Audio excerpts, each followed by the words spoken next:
Hello दोस्तों, नमस्कार। एक बार फिर से स्वागत है मेरे चैनल हिंदी मंजूषा में। पिछले वीडियो में ही मैंने आपको बताया था कि स्वरों के प्रकार, जिसमें मैंने भाग 1 पढ़ाया था।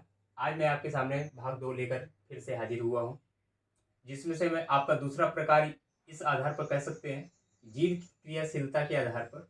जीव की क्रियाशीलता क्या होती है? जैसे हमारा जीव होती है, तो उसके आधार पर कुछ शब्दों को हम आगे के भाग से बोलते हैं, कुछ मध्य के भाग से बोलते हैं और कुछ आपके पीछे के भाग से बोलते हैं। इसी आधार पर जीव की क्रियाशीलता के आधार पर स्वरों को बांटा गया है।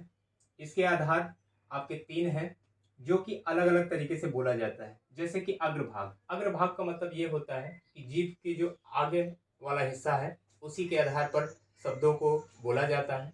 इसमें से आपके आते हैं 5 आते हैं, जो कि अलग-अलग हैं। जैसे बड़ी ई, छोटी ई, ए, ऐ और ऋषि।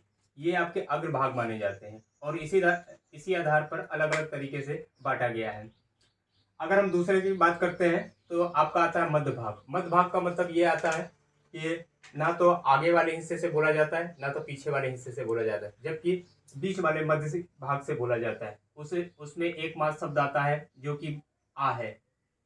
उसी आधार पर आपका पश्चिम भाग आता है। पश्चिम भाग में आपका 5 आते हैं, जो कि जीभ के पीछे वाले हिस्से से आधार पर बोला जाता है। इसमें से आपका जो पहला है, बड़ा आ है, ओ है, औ है, ऊ है, बड़ा ऊ है।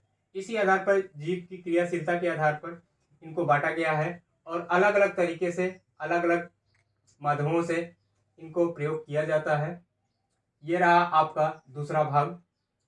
अब आने वाले वीडियो में मैं आपको तीसरा भाग जल्द ही उपलब्ध कराऊंगा। तब तक आप मेरे चैनल पर बने रहिए, सब्सक्राइब करिए, लाइक करिए, कमेंट करिए। जय हिंद।